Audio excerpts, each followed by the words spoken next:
Assalamualaikum warahmatullahi wabarakatuh. Salam jumpa sahabat. Semoga kita sekeluarga dan seluruh orang-orang yang beriman dan bertakwa kepada Allah Subhanahu wa Ta'ala selalu dalam rahmatnya. Kali ini alur cerita film mengisahkan seorang pendekar samurai yang hidup abadi menjadi pengawal seorang anak yatim piatu untuk menuntut balas pada sekelompok samurai paling kuat dan berpengaruh pada masanya. Bagaimana kisahnya? Langsung saja. Kisah berawal seorang pendekar samurai legendaris bernama Manji membunuh beberapa polisi korup di dalam pemerintahan pada waktu itu. Dalam tugasnya, dia bertemu dengan seorang wanita bernama Machi yang tampak depresi dan menyelamatkannya. Pada pagi hari ketika Manji cuci tangan, seorang perempuan tua bernama Yu Bikuni dan berbicara pada Manji mengatakan kalau saat ini umurnya sudah lebih dari 800 tahun. Bikuni juga menyebutkan dosa Manji yang banyak. Tambah lagi, tadi malam telah membunuh komandan polisi dan 7 orang polisi korup. Di antara para polisi, ternyata 1 orang adalah suami Machi yang dihabisi Manji di hadapannya sendiri. Sebab itu, Machi stres atau gila. Merasa bersalah pada tindakannya pada Machi, Manji berniat akan bunuh diri. Akan tetapi, Manji mengurungkan niatnya. Lebih baik dia menjaga Machi. Saat Machi pergi menjauh darinya, Manji segera mengejar. Akan tetapi, Machi malah ditawan sekelompok anggota samurai yang dipimpin pria bernama Shido. Shido dan anggotanya memang sengaja mencari Manji yang diperintahkan para petinggi korup untuk menghabisinya. Manji meminta kepada Shido menyerahkan Machi karena dia tidak terlibat dengan masalahnya. Saat Shido menyerahkan Machi, tiba-tiba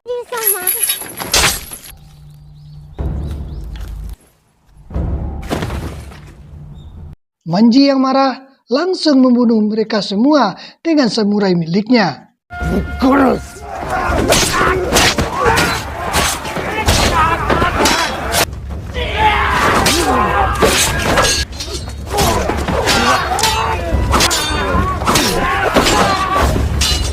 Dalam pertarungan, Manji melawan puluhan anggota samurai yang membuat pergelangan tangannya putus.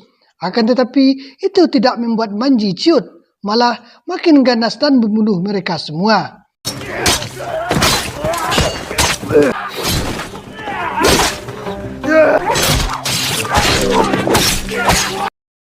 Akhirnya, Manji berhadapan langsung dengan Shido. Dengan tenaga yang tidak seberapa, Manji berhasil menghabisi Shido.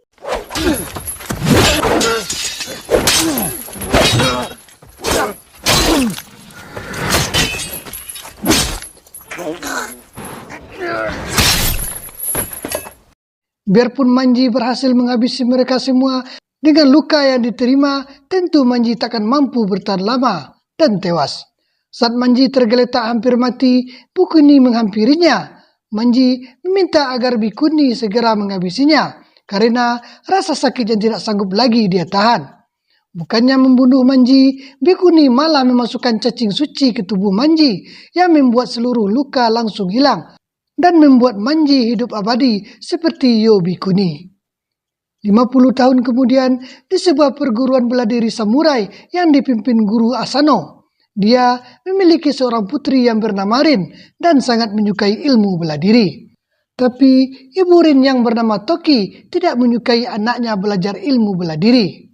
Pada malam hari saat Asano dan keluarganya sedang minum, mereka mendengar kegaduhan di luar, sehingga mereka segera keluar. Mereka terkejut melihat sekelompok para samurai berada di depan rumahnya, yang dipimpin seorang pendekar samurai yang sangat hebat bernama Anotsu. Dia berasal dari klan yang tidak mengenal aturan dan hidup sesukanya. Asano sudah sering mendengar kalau Anotsu dan anggotanya sudah banyak menghancurkan sekolah bela diri di sana. Dia terkejut mendengar kalau Anotsu telah menghabisi seluruh anak didinya dan meminta agar Asano mau bergabung dengannya. Tentu saja Asano menolak permintaan Anotsu dan mencoba melawannya. Karena Anotsu bukan lawan yang sepadan, Asano dengan mudah dihabisinya.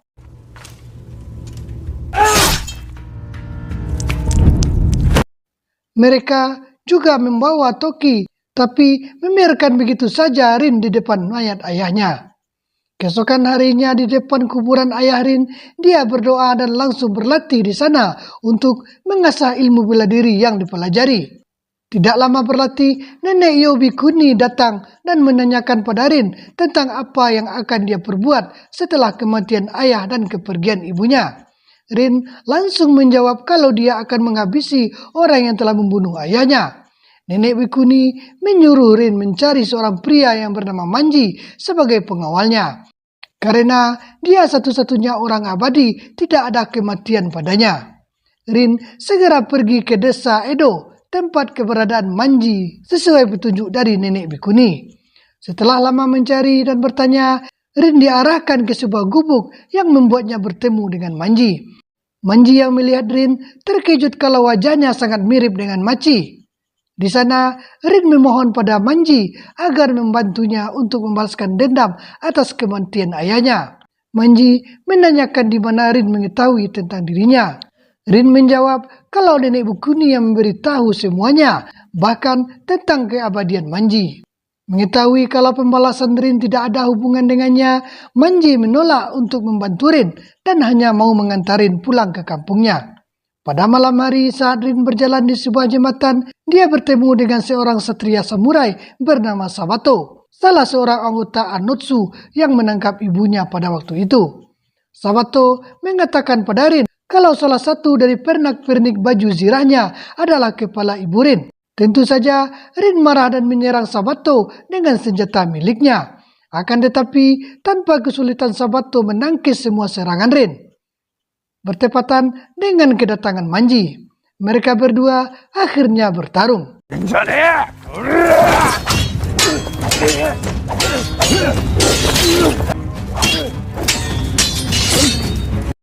Sabato berhasil menusuk jantung Manji yang membuat Manji langsung tewas. Sabato yang menyangka kalau Manji telah mati, dia langsung kembali bangkit dan menusuk Sabato dari belakang saat akan menghabisi Rin. Sabato yang terkejut hanya bisa menerima kematiannya dihabisi oleh Manji.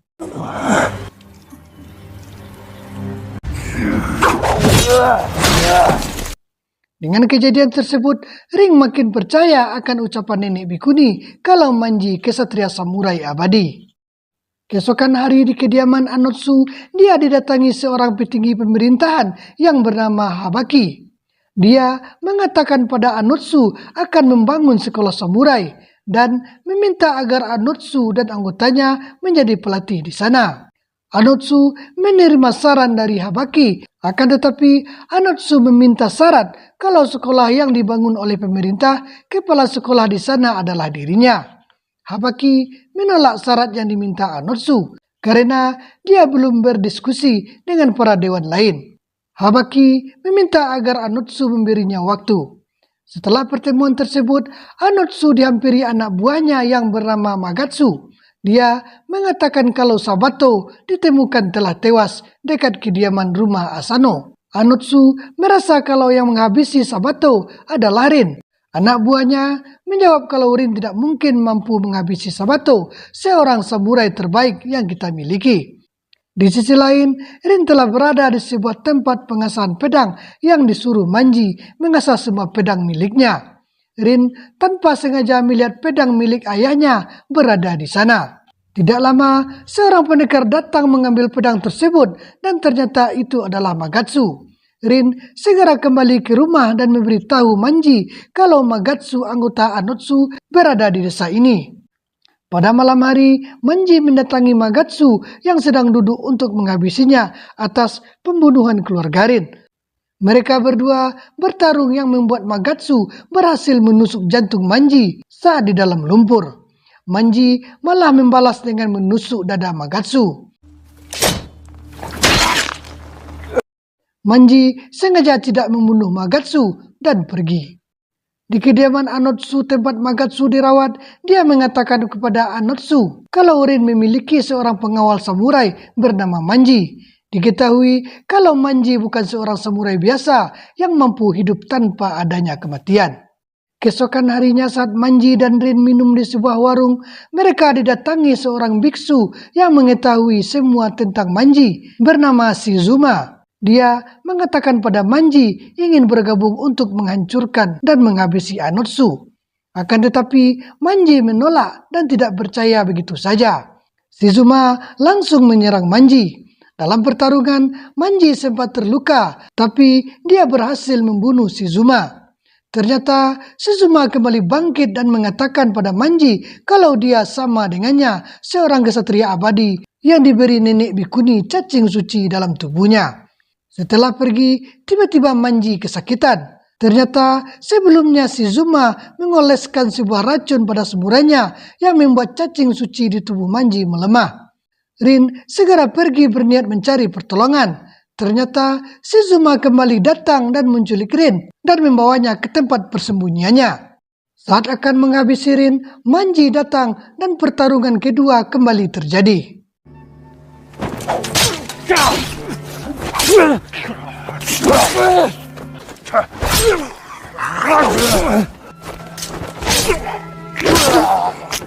Shizuma menyiramkan sebuah racun cacing suci pada semurainya dan bisa membuat cacing suci mati terkena samurai bersama dengan orangnya. Saat pertarungan, Manji berhasil merebut pedang Shizuma dan menghabisinya tanpa perlawanan. Manji menanyakan mengapa tidak menghindar dan melawan. Shizuma menjawab kalau dia sudah bosan hidup abadi. Shizuma akhirnya tewas. Pada pagi hari, penduduk desa dikejutkan mendapati 3 orang anggota Anotsu tewas dibunuh. Di kediaman Anotsu, petinggi Habaki kembali mengunjunginya, menyampaikan kalau para dewan pemerintah telah setuju dengan permintaan Anotsu. Selesai pertemuan, Anotsu mengatakan pada anak buahnya yang bernama Abayama kalau dia akan pergi menemui pemerintah guna mengganti nama perguruan tersebut dengan klannya. Salah seorang anak buah Anotsu yang datang mengatakan pada Anotsu kalau 3 orang anggotanya ditemukan tewas di desa. Anotsu yang mulai khawatir memerintahkan agar anggotanya tidak pernah keluar sendirian. Pada malam hari, Anotsu pergi ke tempat hiburan malam menemui seorang pendekar dari klan yang sama dengannya yang bernama Makie untuk menghabisi orang yang telah membunuh para anak buahnya. Keesokan paginya ketika Manji keluar rumah, dia didatangi Makie yang menyamar sebagai seniman musik dan meminta agar Manji mengikutinya. Di tempat sepi, Makie mengatakan kalau Manji telah membunuh anggota klan yang sama dengannya sebanyak 13 orang dalam sehari. Manji mengatakan kalau dia hanya membunuh 1 orang saja dan itu Sabato, anak buah Anotsu. Belum sempat menjelaskan, Manji langsung diserang Makie yang membuat mereka harus bertarung.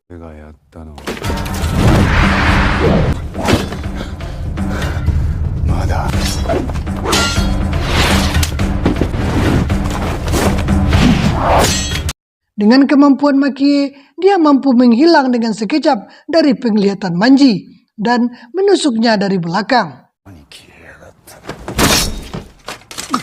Manji yang tidak berdaya terus dihajar Makie. Ketika akan menghabisi Manji, dia tampak tidak mampu membunuh dan ingin berhenti.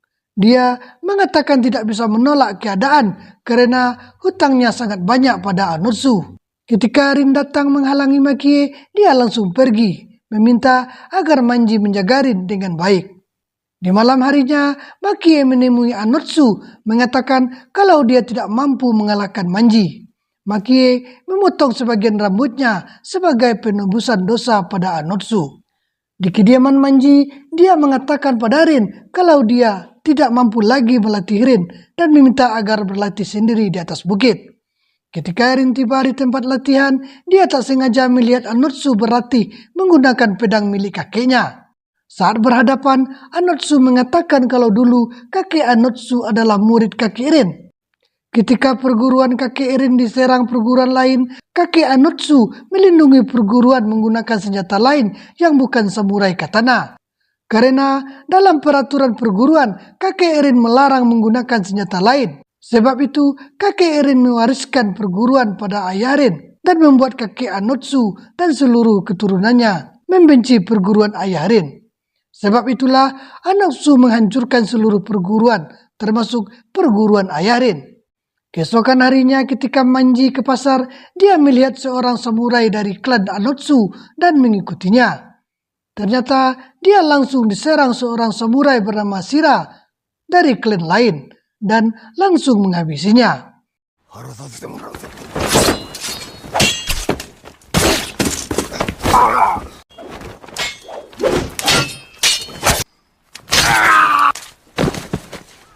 Manji segera menemui Shira dan mengatakan kalau selama ini yang membunuh klan Anotsu selain dirinya adalah Shira. Shira mengajak Manji ke tempat kediamannya dan memperkenalkan pada dua temannya bernama Gichi dan Kurin. Mereka bertiga mengajak Manji bergabung dengannya untuk menghabisi seluruh klan Anotsu, beralasan mereka menjadi ancaman bagi klan miliknya.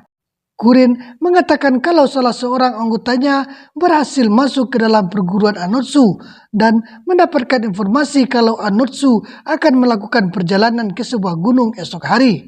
Mereka berencana akan menyerang Anotsu saat dalam perjalanan. Keesokan harinya di waktu perjalanan Anotsu ke gunung, Manji, Shira, dan Rin melihat seorang pria yang dikira adalah Anotsu dan segera menghentikannya. Ternyata itu adalah perempuan bukan Anotsu sebagai umpan perjalanannya. Ketika itu anak buah Anotsu datang melawan mereka. Akan tetapi tanpa kesulitan mereka dihabisi Manji dan Shira. Dalam kesempatan itu Shira tampak akan mengambil kesempatan pada wanita suruhan Anotsu. Rin langsung mencegah tingkah senonoh Shira. Saat Shira berniat akan melukai Rin, Manji langsung memotong tangan Shira.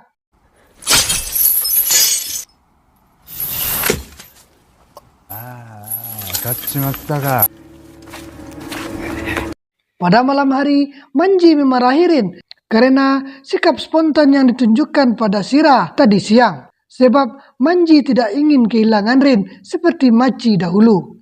Keesokan harinya, Manji bertemu dengan Gichi dan Kurin, menanyakan keberadaan Shira. Sebab kemarin Manji pergi bersamanya. Manji mengatakan kalau dia memotong tangan Shira saat akan membunuh Rin. Dan kini dia tidak mengetahui kemana dia pergi. Rin mengatakan sebenarnya mereka adalah kesatria samurai suruhan pemerintah yang ditugaskan menghabisi klan Anotsu sebelum Rin menghabisi Anotsu ketika gencatan senjata. Manji kemudian pulang ke rumahnya dan mendapati surat yang ditulis Rin mengatakan kalau dia ingin membalas dendam sendiri pada Anotsu tanpa bantuan Manji. Sebab Rin tidak ingin Manji jatuh kembali dalam kesedihan yang sama waktu Machi meninggal. Manji yang khawatir segera pergi mengejar Rin sebelum bertemu dengan Anotsu. Di sisi lain, Anotsu sampai di gunung tempat kediaman sekolah samurai pemerintah untuk mengesahkan perjanjian mereka. Petinggi di sana yang bernama Ibane malah menyangkal persetujuan yang sudah disepakati. Bahkan Ibane mengusir Anotsu dari tempatnya. Ketika Anotsu keluar dari sekolah pemerintah, para satria samurai datang mengepungnya. Anotsu sadar kalau dia telah dibohongi petinggi pemerintah Habaki. Tanpa bisa mengelak, Anotsu mengeluarkan seluruh kemampuannya untuk menghadapi para kesatria samurai sekolah Ibane.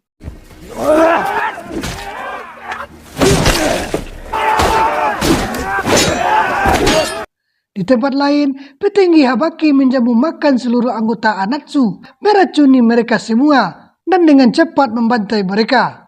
Di tempat Anotsu, ternyata dia berhasil melarikan diri dan bertemu dengan Rin.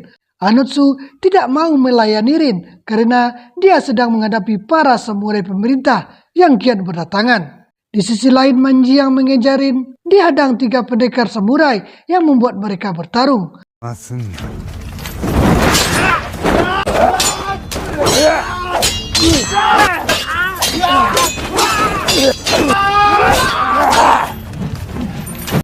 Manji sempat diputuskan tangannya oleh mereka. Akan tetapi dengan hidup abadi, Manji mampu bertahan dan menghabisi mereka semua.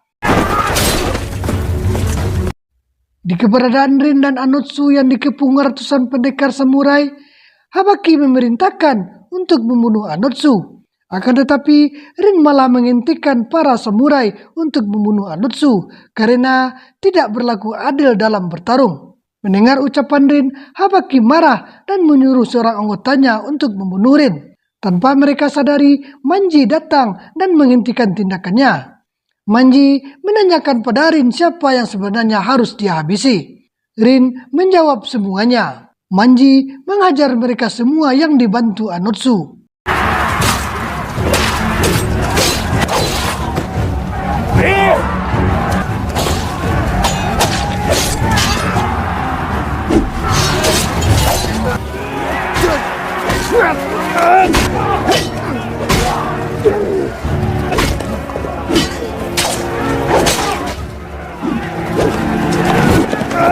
Dalam pertempuran, tiba-tiba Makie datang bergabung membantu Manji dan Anotsu yang disaksikan Habaki sambil santai makan. Tidak berselang lama ketika para pasukan samurai hampir kalah, tiba-tiba Shira datang menculik Rin dan membuat Manji langsung mengejarnya. Anotsu yang berhasil menghabisi mereka semua langsung diserang anggota Habaki dengan senjata api. Tiba-tiba Makie melindungi Anotsu dari tembakannya dan terus menghajar semua penembak dengan tenaga yang tersisa hingga tewas. Melihat tewasnya Makie, Anotsu menghampiri Habaki yang mengatakan pada Anotsu kalau pemerintah takkan tunduk pada siapapun. Anotsu yang marah langsung menyerang Habaki. Di sisi lain, Manji berhasil bertemu dengan Shira yang menyandra Rin. Shira menyuruh Manji menjatuhkan semua senjatanya yang membuat Manji teringat masa kematian Manji dulu yang tidak ingin terulang kembali. Dengan cepat, Manji melemparkan shuriken yang tujuannya membebaskan Rin. Mereka berdua akhirnya bertarung.